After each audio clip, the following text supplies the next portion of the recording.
Well, good morning, everyone. Yes, I've had a little bit of problem with this live setup. I have to press so many different buttons. I'm sorry if you got on the first one, but it will be erased. So hopefully nobody saw that. Okay, so today, as you can see, our mystery composer is Arthur Marshall. So we're going to be reading from Bill Edwards' site, and he's great. He's archived so many of these great ragtime artists and composers. So let's take a look at that. And every time I change a scene, it takes me a while because I have to turn all the mics off. The hotkeys are not working, so I have to turn all the mics off first.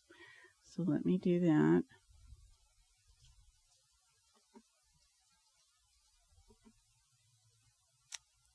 Okay, everything looks like it's off and correct. So let's continue.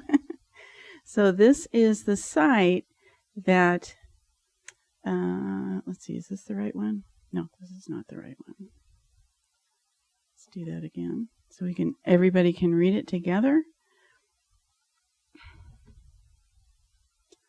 So Arthur Owen Marshall. He was born November 20th, 1881. He passed away August 18th, 1968. And I'm going to take a second and clear my voice.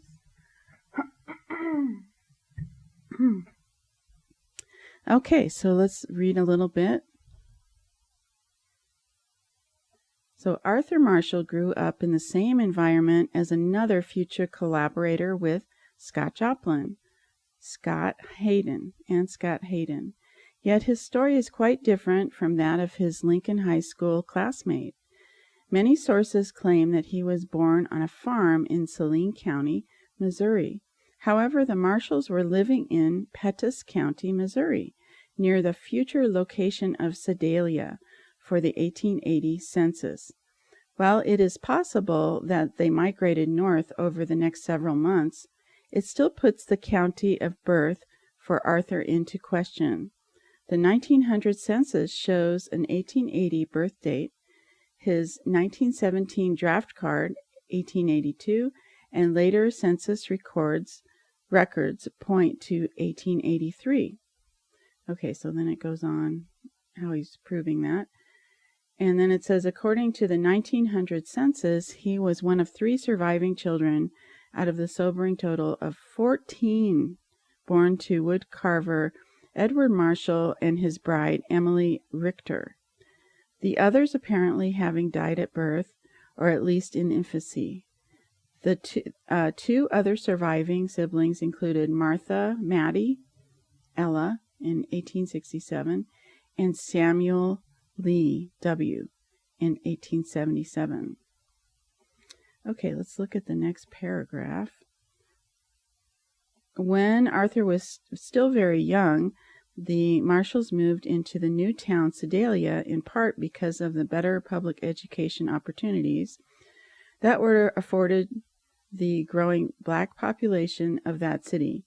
While there, he attended the segregated Lincoln High School, where at least a couple of teachers gave nominal instruction in music. The family was relatively poor, and Arthur had to help make ends meet while attending school. He was shown as a porter in the Sedalia barber shop in 1900 enumerations, possibly working as a shoe shiner. His mother, Emily Marshall, was a washerwoman, and his illiterate father, Edward Marshall, now 60, had no discernible career, yet they did own their own home, so he may have done well during his years as a wood craftsman. Okay, and I want to stop for a second and show you some of the pieces that he wrote. So Swipesy is probably one of the most famous, and we will look at that after, but Lily Queen. So if you're on his site, Bill Edwards' site, he has such a large amount of information about the ragtime. So please go there. It's called ragpiano.com. So all you have to do is click these pieces. Some of them are live, and it will show up as a link and it'll play the piece. And Bill Edwards has traveled so much that he's played most of these pieces, and those are the recordings. So great credit to him. Thank you for doing all this. So we're going to look at, before we read on, let's look at the Lily Queen, and hopefully we can come back to this. Okay, let's see if that shows up or not. Yeah, okay, that shows up. And I have to turn the mic off for... Okay, so just so you know, I'm playing this piece, and it was performed by Bill Edwards. So I'm turning the mic off. Let's see.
Okay, so you can go ahead and look that up yourself if you want to hear the rest of the piece.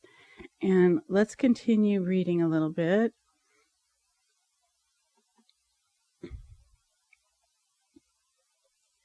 Okay, it says,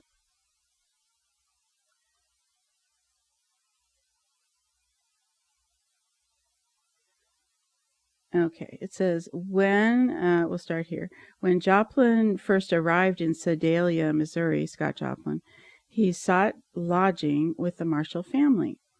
Arthur had already taken some private lessons in classical music years before and was versed in the piano technique and had a gift for syncopation.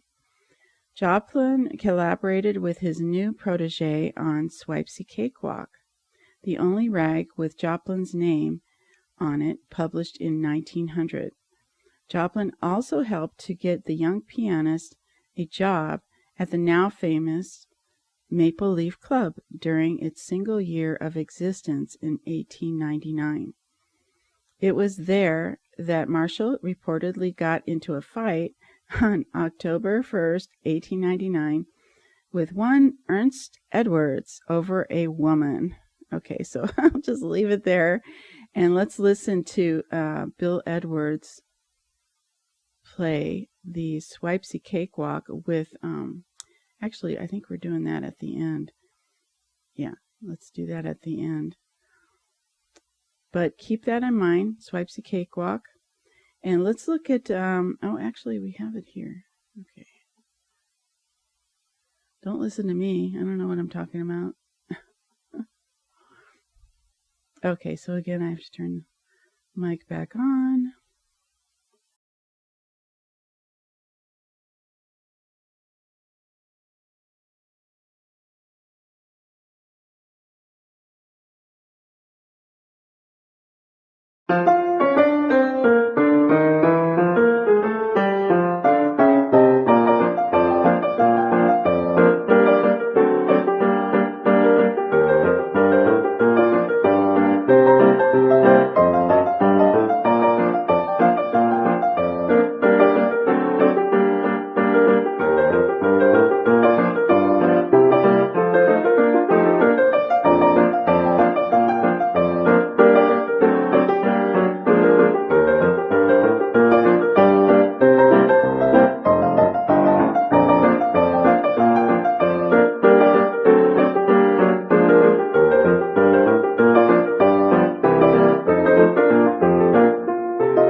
Okay, so that is a great rendition, and that is pretty common. You can change parts of the rag as you're playing it.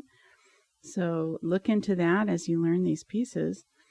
All right, so let's go back and continue with the biography.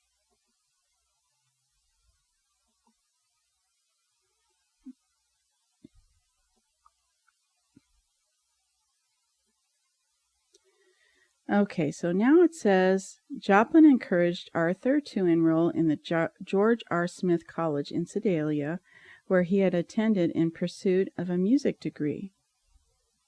Oop, okay, things are coming up. That shouldn't be. Marshall went even further with his mentor than his mentor had, gaining experience in music theory and eventually graduating from the Teachers Institute with a teaching license. Whether Arthur actually pursued a career in teaching is unclear, but he did have a good career as a performer.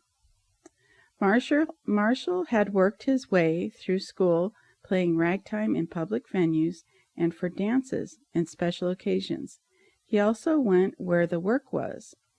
Not going to say that. While still in college, he joined McCabe's Minstrels, playing for intermissions for nearly 2 years. He also spent some time in St. Louis, living with Joplin and Haydn for a short period. In 1903, prior to the 1904 Louisiana Purchase Exposition in St. Louis, Marshall came once again to the growing city and joined with Scott Haydn in Joplin's. What could that be? Let's see. Oh, okay. Let's move it. Oh, doesn't want to. Hang on. Might have to move it down a little bit. And then we can. Okay. Okay, so see if we can get the size right. Okay, Marshall came once again to the growing city and joined Scott Haydn in Joplin's short-lived drama company, which briefly toured Joplin's opera, A Guest of Honor. At least 2 mentions in the contemporary papers list either a Letitia or Letitia Marshall, one of the Mrs. Arthur Marshalls, and another of a Letitia Howell, which points to the possibility that Marshall was briefly married or even posing as married to this cast member. Okay, and then here we go. If this is a fact, they were not wed for very long. After the tour folded in the autumn of 1903, Marshall became a fixture in Tom Turpin's Rosebud Saloon as well. Okay, then he married Maud McManus, and possibly the second of 4 wives. All right, so you can go ahead and read more about him, and you can see the covers. So here's the Pippin, and the word the pip back then, it meant something really admirable, usually talking about a person that was admirable. And in this case, they're talking about an apple, and I think there's a brand of apple that's called Pippin. I'm not really sure, but. And then here, of course, is the Lily Queen. Okay, so let's go ahead and look at the highlighted piece. So what is the name of that highlighted piece? Well, we're going to find out. Let's see here if I can get the right setup.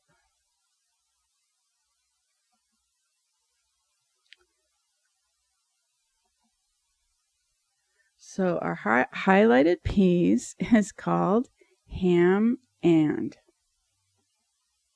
we're going to look at this wonderful player called Natalie. She does a wonderful job with all these ragtime pieces. She does a lot of covers of Arthur Marshall. So please go to her site, subscribe, and like Just like you're going to do at the end of this one, right? Okay, so anyways, let's read what she wrote about it. And it looks like she had 2,425 views.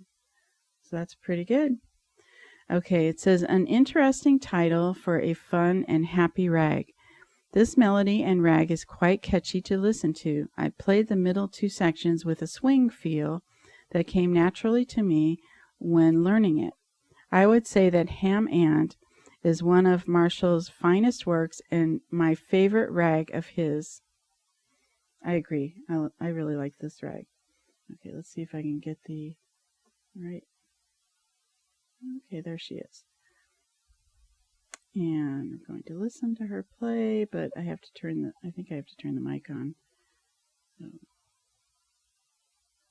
yeah.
Okay, so you can go ahead and listen to the whole piece that she did. She did a great job on this one.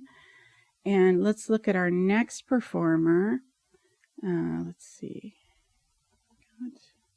The next one is the Pippin. So we're going to listen to that a little bit. So first I want to give a shout out to Unigon Films. And he did a great job. And I'll read his blurb here. It says, Arthur Marshall's rags don't get heard enough, and there were relatively few of them. Tom Breyer plays the Pippin from 1908 in the Ragtime Corner at the 2012 Sacramento Music Festival. And then it says Reloaded. So I'm not sure if this still continues today. You could always look it up, the Sacramento Music Festival. And be sure to give him a like, right? Because I forgot to do that. And subscribe, right? Subscribe.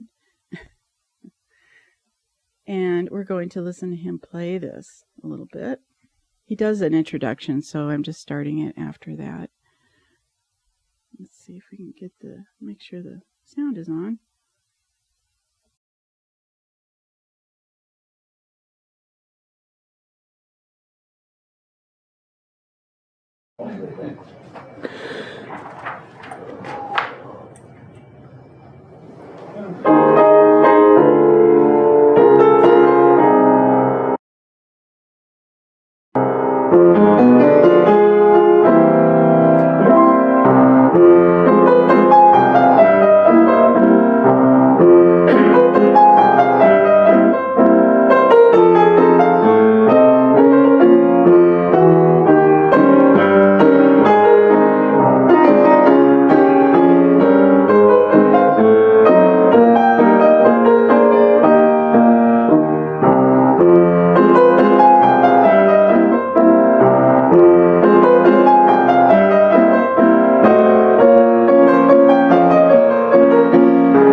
All right, that was great. Let's take a look at another artist, and I have a couple more. It won't be all playing. I have a bonus at the end that you will like.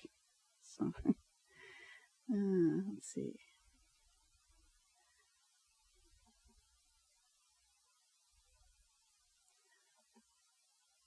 All right, so this is interesting. This was actually the rag is called P. Pickler rag, but Arthur Marshall was interviewed in this recording, so it's very interesting. And this, make sure you subscribe and like. Where's the like? Oh, here it is on the side. Oops, I guess I already liked it. So, what's interesting about this is done, I believe, on a player piano. Let me make sure of that before nope, it's an interview, is what it is. Okay. So it says, his blurb says, Arthur Marshall, 1881 to 1968.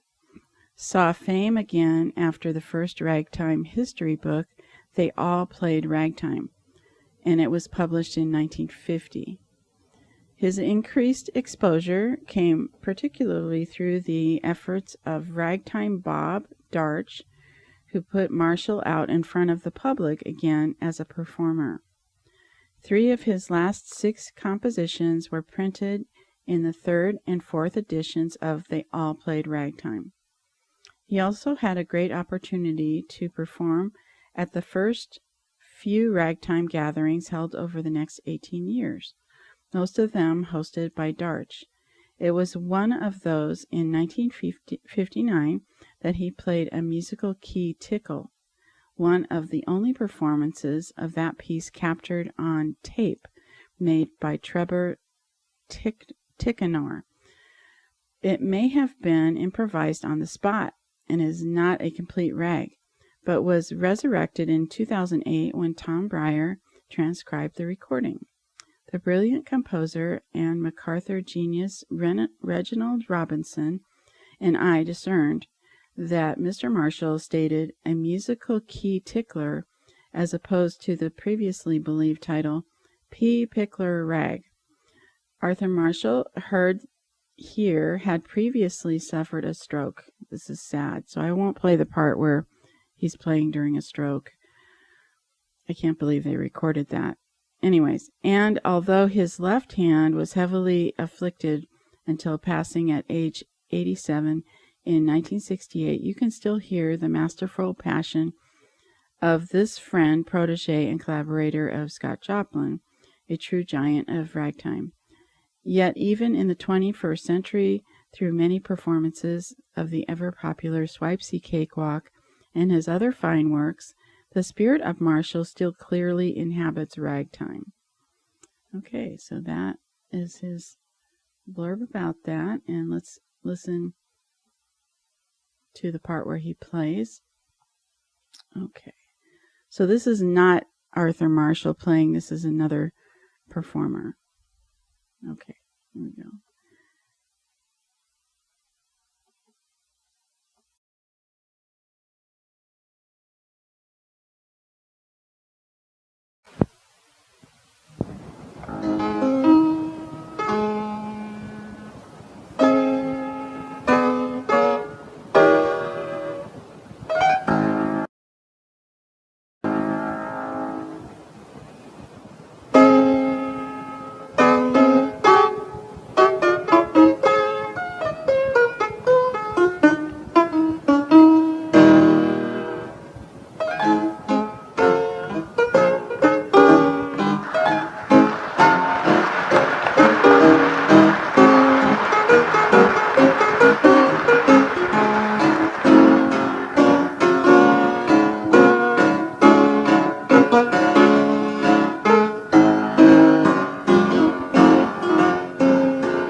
Okay, I stopped it because this I think is actually Arthur Marshall playing, and when I listened to the entire recording, he was having problems, so I don't want to play that in respect.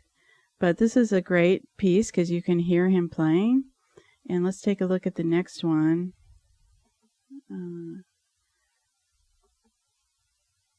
So this is called Little Jack's Rag by Arthur Marshall, and it was put out by Meta Force 42.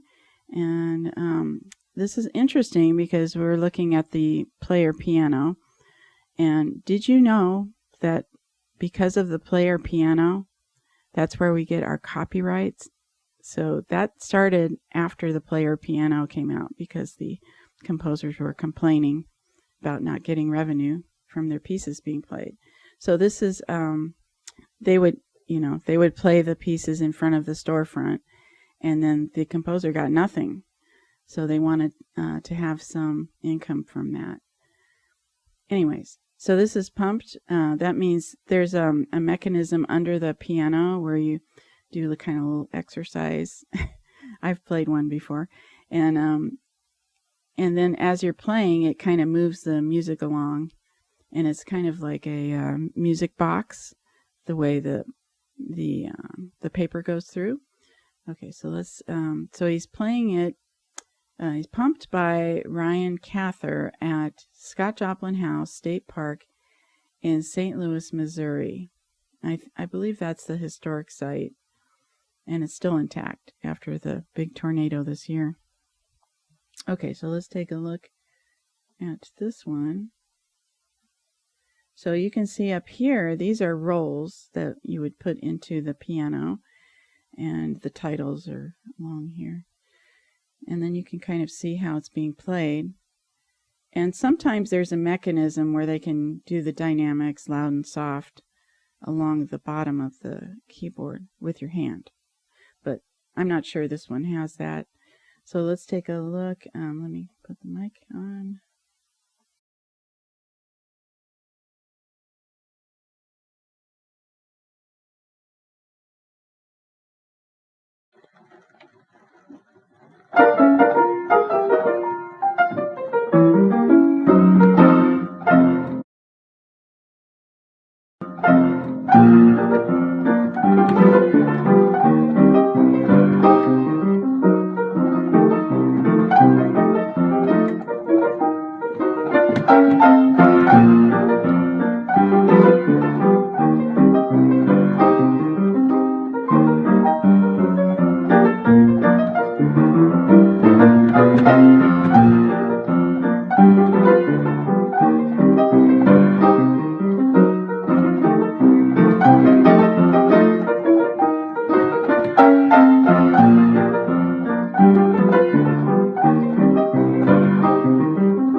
Okay, so let's go on and look at another performer.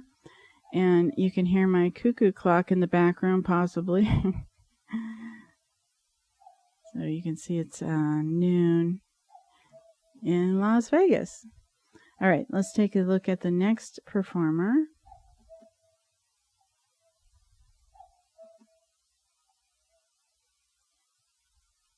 Okay, let's look at this one first. So this piece, the title is kind of outdated, I guess you could say. the word means like twists and turns back then. So it would mean like the syncopation that is going on in the ragtime. So this is another piece done by Natalie, performed by Natalie. And she says, Marshall's first solo piece was named Kinklets because it was written with many kinks in it. And evidently so. Kinklets is such a cute and simple rag with a harmonic, charming melody. I chose to play this piece quite slowly to highlight its sweet tune. Okay, let me see if I can get that. So we're going to play that.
Okay, so we're going to look at a couple other songs that he wrote.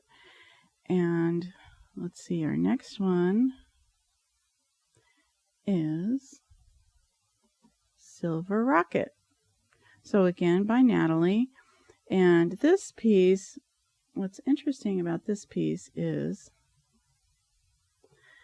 recall that in my intro, let's see if my mic is on. Yes, it is on. Okay. Recall that in my intro, he wrote a piece called Silver Arrow, possibly about the Native Americans. I'm not sure because, he lived in the area of Sedalia, and that is the mound city. So there were Native Americans that had built those mounds. So he wrote this piece called Silver Arrow. And then one of his last pieces was called Silver Rocket, which I find very interesting. It shows the space age. You know, he passed away right around the time we were going into space. So I'm going to read a little bit what she says. It says, Silver Rocket is one of Marshall's latest compositions. The rag isn't very well known. I think it should be more popular, as it is such a delightful and lively rag. The rag was unpublished for a long time until circa 1966, and there isn't much info on this composition or recordings of this tune. Not my best playing, but I don't believe.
Okay, so next we're going to look at a little bit of history about the player piano, actually, not the piano itself, but the development into the player piano.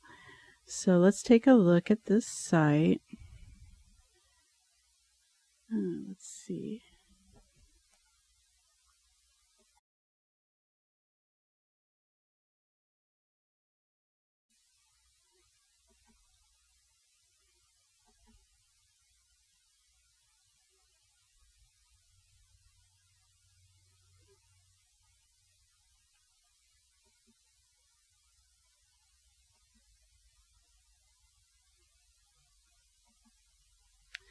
Okay, so this person, Jojo Wills, has a great history of the player piano. So I'm going to just read this blurb. You can go ahead and read below, but he kind of explains it already in the video. So it says, a brief history of the player piano. The player piano is a type of piano that can play music, both classical and popular, on its own. It doesn't need a human performer to press the keys, and can do so by itself.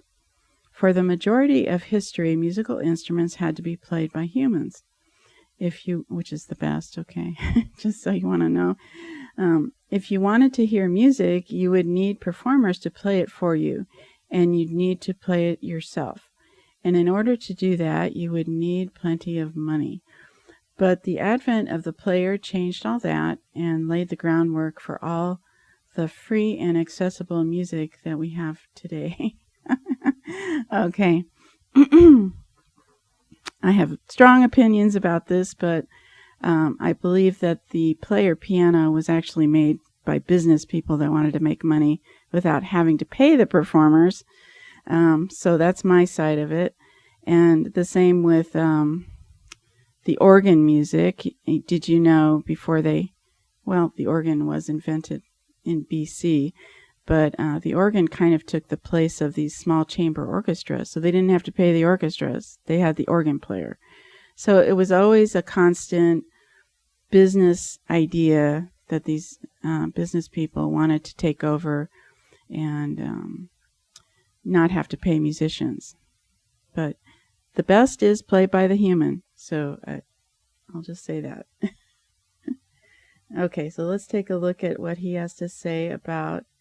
He has a very good history here. And make sure you subscribe and like. I guess I didn't do that. I don't know why it says I didn't, because I did before. Anyway. All right, let me put the sound on.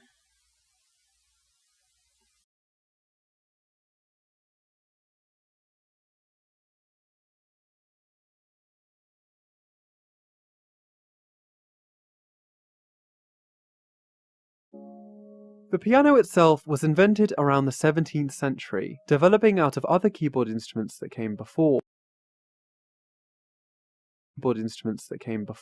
like the organ, the clavichord, and the harpsichord. The organ would be the first keyboard to be automated. Organs are essentially lots of various pipes connected to bellows, which, when keys are pressed, blow air through the pipes and create sound. This was found to be much easier to automate than pianos, as organs mechanically are arguably a lot simpler. Pianos are built from lots of tricky strings and hammers, all precariously woven together in a very fragile construction, whereas organs have very few moving parts and are built in churches intended to last for a very long time. The first automatic pianos would appear in the 19th century in what are called barrel pianos. Grinders would turn a handle round and round, and this mechanical action would cause hammers to strike strings in the instrument. However, unlike normal pianos with human performers, barrel pianos couldn't vary the amount of force the hammers applied. This means that barrel pianos have a very un-piano-like sound, sounding more like a metal-stringed guitar than the classic keyboard.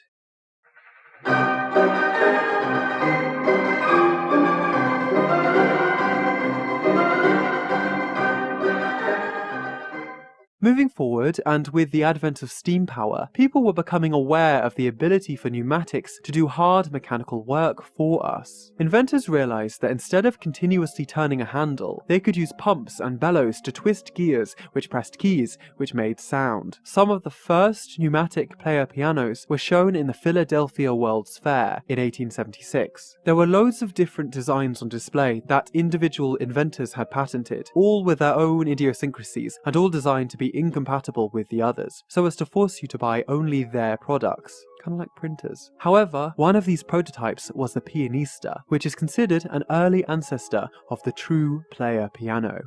Now we jump forward to the turn of the 20th century. Many different types of automated pianos had appeared, some with handles and crankshafts, some with bellows that you press with your feet. But it was at this point that all the different designs were beginning to coalesce, and the first true player piano, the pianola, appeared. The pianola had a massive advertising campaign and was extremely expensive. At the time, around 1900, one pianola costed $250. That's about $7,700 in today's money. And if you donate just $2 a month to my Patreon, I might be able to afford one. Despite its obscene price, buyers, mostly rich, were fascinated by the new pianola, and it did very successfully right from its release. Piano rolls were little strings of card or metal which told the pianola which notes it should play and when. Thousands of these were developed in massive catalogues at the time, in all different genres of music, from ragtime to classical to even religious. Various musicians like Debussy and Scott Joplin would develop their own piano rolls. They would play one of their pieces into a pianola and it would encode their performance, all the little details of rhythm and dynamics, into a piano roll card. This means that today we can essentially listen to the original composers playing their own music. Interestingly, Debussy in his piano roll performance of Clair de Lune plays very quickly compared to the languid performances pianists give today. Perhaps his creative vision was different to how we interpret it nowadays, and we're missing some hidden meaning and emotion. Or perhaps he was just bored and trying to get the performance over and done with.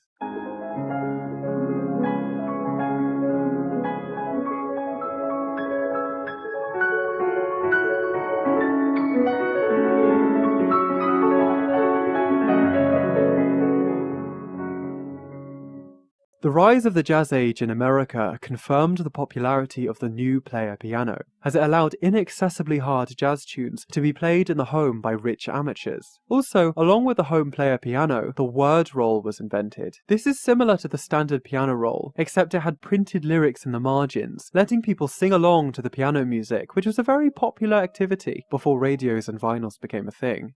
Player pianos continued to become more and more complex throughout the 20th century, and with the rise of electronics and circuitry, the capacities of the player piano really came into full bloom. Older, disused players of the 20th century were revived and restored to their former glory, and the archaic pneumatic systems were replaced with batteries and motors. Composers of the late 20th century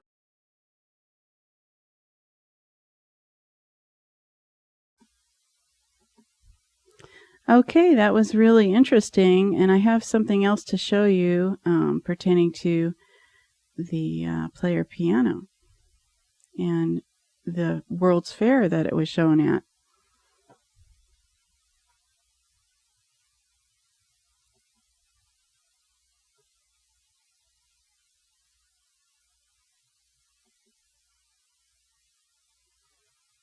Okay, let's go back.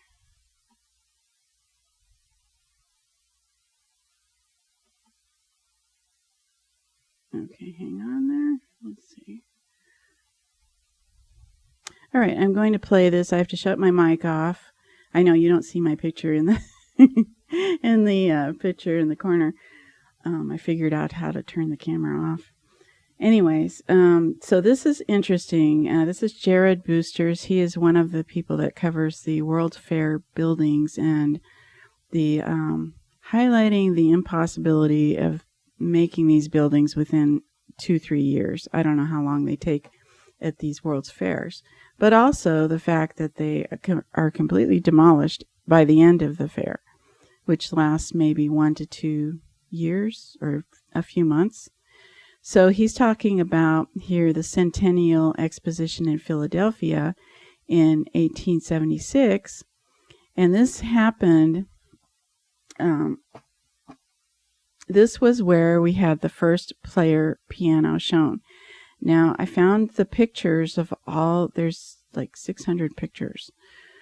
More than that, actually. And these are called stereophonic pictures, where they're shown side by side. I'm not sure what that means yet.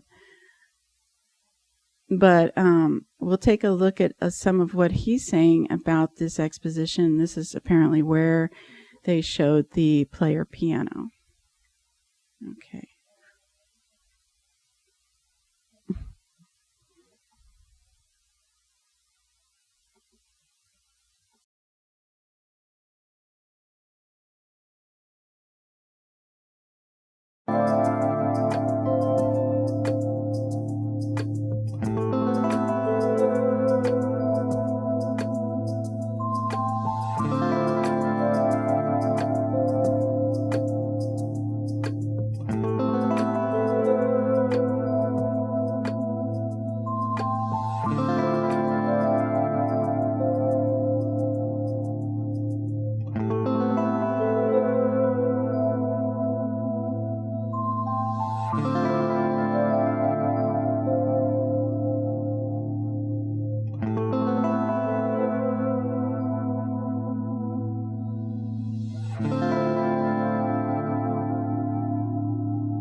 Okay, I don't know why. I guess I was at the end of it.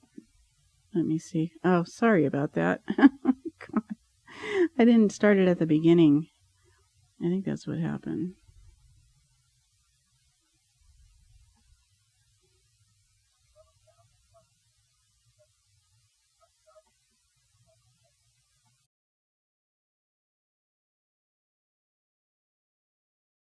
Detailed collection of photographs from the 1876 World's Fair in Philadelphia that are available online.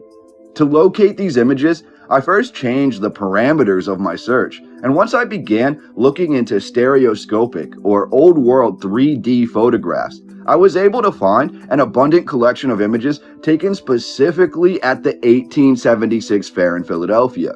Today, we will finally satiate our appetites for photographs from this elusive World's Fair, diving deep into this stereoscope collection while I briefly discuss some of the more interesting aspects of the current narrative as it relates to the 1876 Centennial Exposition in Philadelphia. Enjoy, and remember, as we look through these images from the World's Fair of 1876, nearly every single one of the buildings pictured here was meant to be temporary. The 1876 Centennial Exposition was held in what is today Fairmount Park, Philadelphia City, Pennsylvania.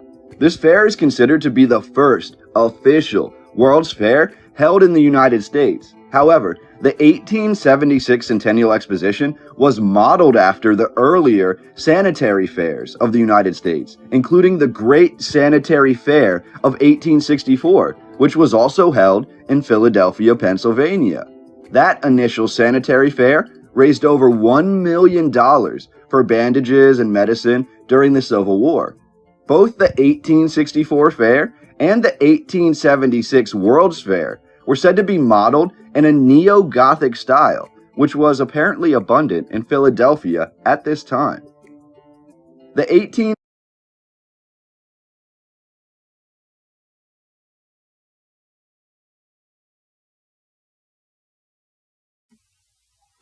Okay, we're not going to spend too much time on that, but you can definitely go to his site and look up that video. It's very important. It's the first World's Fair in America, so you have to see that. Now let's take a look at another site where you can find pictures, the actual pictures. I always wondered where these YouTubers got these pictures, but this is one place. I don't know if you can see the top corner here. Let me see if it shows up. Not really. See if I can show you the address. But this is the Centennial World's Fair in Philadelphia, and it shows thousands of pictures. So, and it's totally free. So let me see if I can move the address down so you can see it.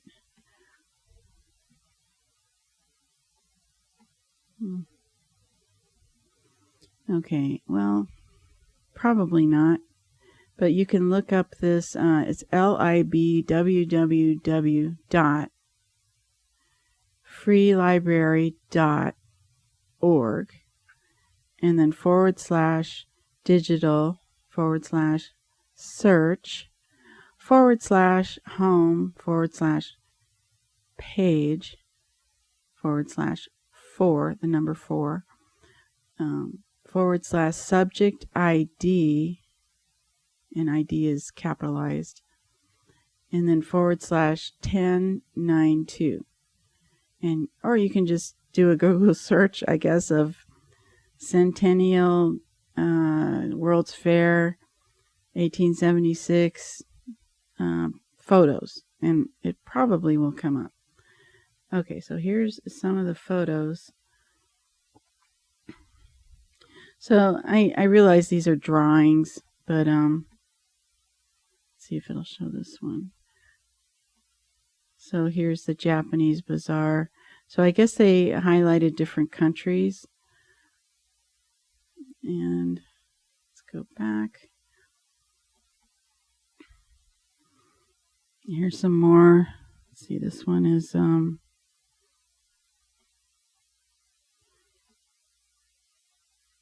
I don't know. What does it say?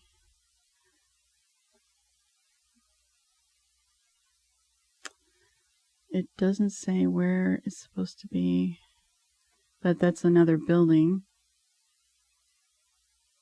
Oh, it's the Photographic Association studio. Okay. Sorry.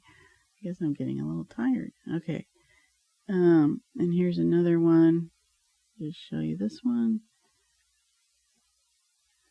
Singer Sewing Machine Company. That's pretty interesting. Okay, go back. And then you can see there's just pages and pages of just this World's Fair. So it says right here, filtering subject, exhibition buildings.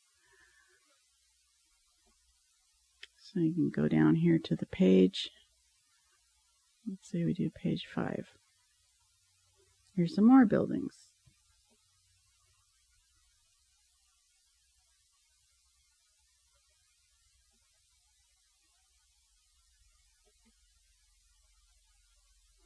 More buildings. These were all abolished, except for demolished, I should say.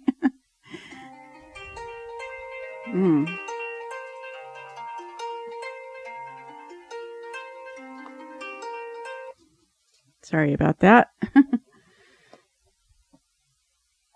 Okay, demolished, not abolished. And here's some of the stereophonic pictures. And I'm going to skip to another page. Here's some more pictures.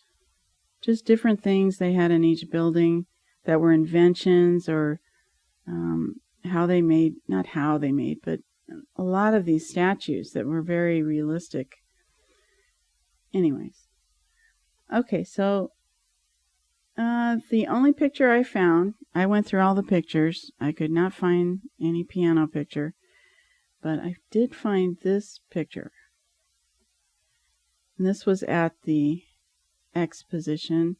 And it's not a photograph, but it's the Weber piano exhibit in the main building.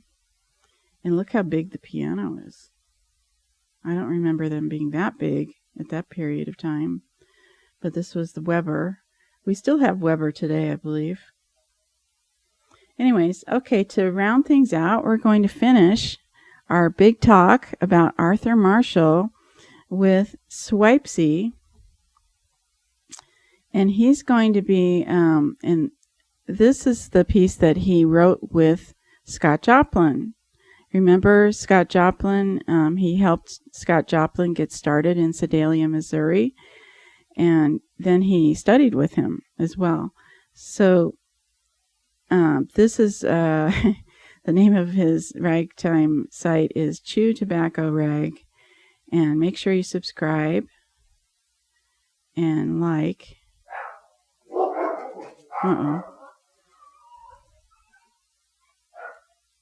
Okay, so we're going to listen to Adam Swanson, a great ragtime artist, and Bill Edwards together playing this. So let's do that.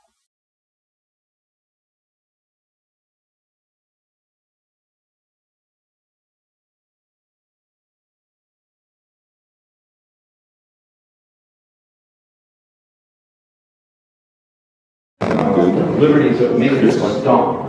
Shouting, especially at the end.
Okay, so that kind of rounds it out.